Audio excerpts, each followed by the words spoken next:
तो ये हमारा मॉड्यूल 5 है, जिसमें हम लोग राउटिंग देखेंगे। रिएक्ट में हम लोग राउटिंग कैसे करते हैं वो चीज़ इस मॉड्यूल में हम लोग पढ़ेंगे। बेसिकली राउटिंग क्या होता है, अगर आप कोई भी वेबसाइट विजिट कीजिएगा तो उसमें डिफरेंट डिफरेंट लिंक दिया हुआ रहता है। जैसे कि होम पेज पर गए, अबाउट पेज पर गए, कॉन्टैक्ट अस पेज पर गए, कोई प्रोडक्ट को ओपन किए, इस चीज़ को हम लोग राउटिंग बोलते हैं। रिएक्ट में बाय डिफ़ॉल्ट राउटिंग नहीं प्रोवाइड किया जाता है। इसके लिए एक हमारा लाइब्रेरी है रिएक्ट राउटोडोम, उसको हम लोग यूज़ करेंगे। उसके बाद उसमें हम लोग नेविगेट करेंगे।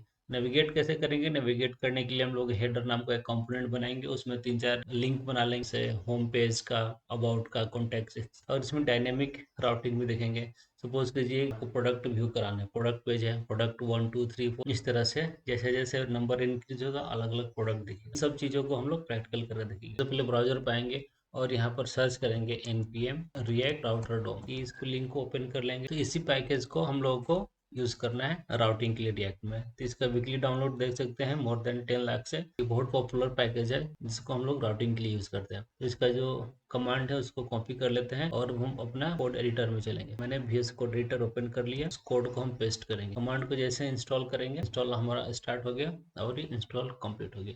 तो कैसे देखेंगे कि हमारा ये लाइब्रेरी है जो पैकेज इंस्टॉल हुआ है कि नहीं, तो यहाँ पर हम चल जाएंगे पैकेज.json। यहाँ पर देखेंगे तो रिएक्ट राउटर डोम इंस्टॉल हो चुका है वर्जन 6.1। तो चलिए इसको हम लोग रिएक्ट राउटर डोम को इंपोर्ट करेंगे। तो हम लिखेंगे import browser router as router, इसका नाम दे देंगे। फिर यहाँ से राउट आर कैपिटल कर देते हैं। फिर यहाँ से राउट को राउट्स, तीन चीज को हम लोग को यहाँ पर इंपोर्ट करना है। ठीक है, तो तीन चीज को इंपोर्ट कर लिए।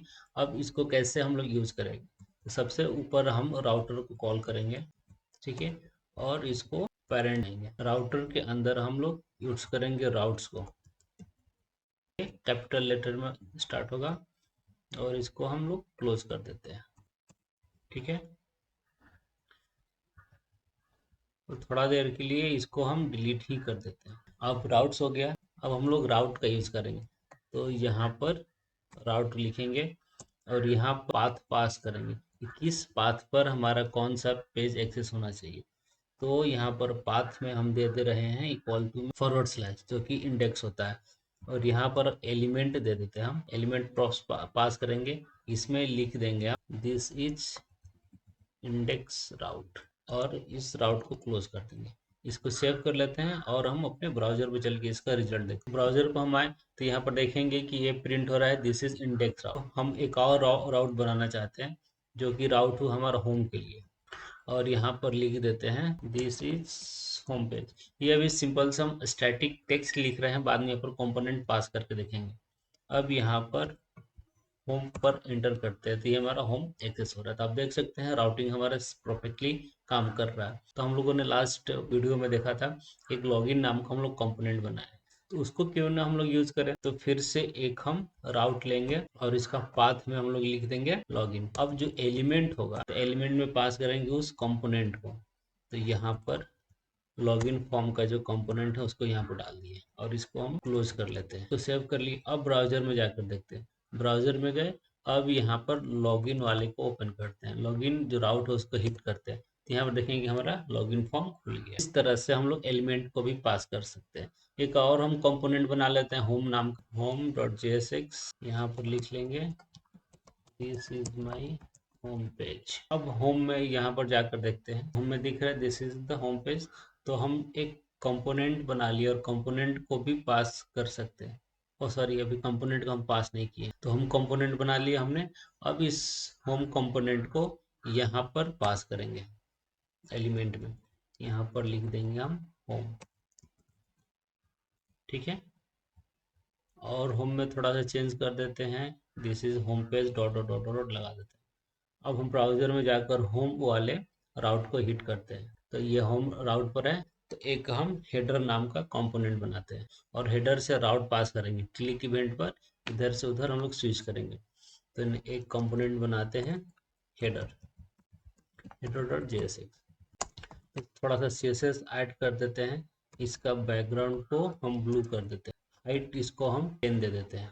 अभी हमने इसको इंपोर्ट नहीं किया हुआ है, इसको होम में आकर हेडर को भी इंपोर्ट कर लेंगे। अब इसका हम लोग रिजल्ट देखते हैं। तो ये हमारा हेडर दिख रहा है। अब हम चाह रहे हैं यहाँ पर कुछ मेनूज क्रिएट कर लें, जो कि मेनू पर क्लिक करेंगे तो उस हिसाब से वो नेविगेट करे। तो हेडर कंपोनेंट को हम लोग ओपन कर लेंगे और यहाँ पर एक राउटर डोम में एक फंक्शन है लिंक जिसको बोलते हैं, उसका हम लोग यूज करेंगे। यहाँ से लिंक को इंपोर्ट करेंगे और लिंक में यहाँ पर लिंक टू में इसका हम पाथ दे देंगे कि किस पाथ पर ये क्लिक हो तो किस पाथ पर जाना चाहिए। इसको दे देते हैं होम पे दे देते हैं और यहाँ पर लिख देते हैं होम, इसको क्लोज कर देते हैं लिंक को। इसी तरह एक दो और बना लेते हैं। रूट के लिए बना लेते हैं। रूट में क्या था, रूट में हम लोग ऐसे ही फॉरवर्ड स्लैश रखे थे और एक लॉगिन के लिए बना लेते हैं। यहाँ पर लिख देते हैं लॉगिन को हम सेव कर लेते हैं और अपने ब्राउजर पर चलते हैं। तो यहाँ पर देख सकते हैं कि 3 लिंक हमारा दिखाई दे रहा है और लॉगिन पर क्लिक कर रहे हैं तो लॉगिन ओपन हो जा रहा है। रूट पर क्लिक कर रहे हैं तो दिस इज रूट आ जा रहा है और होम पर क्लिक कर रहे हैं तो होम आ रहा है।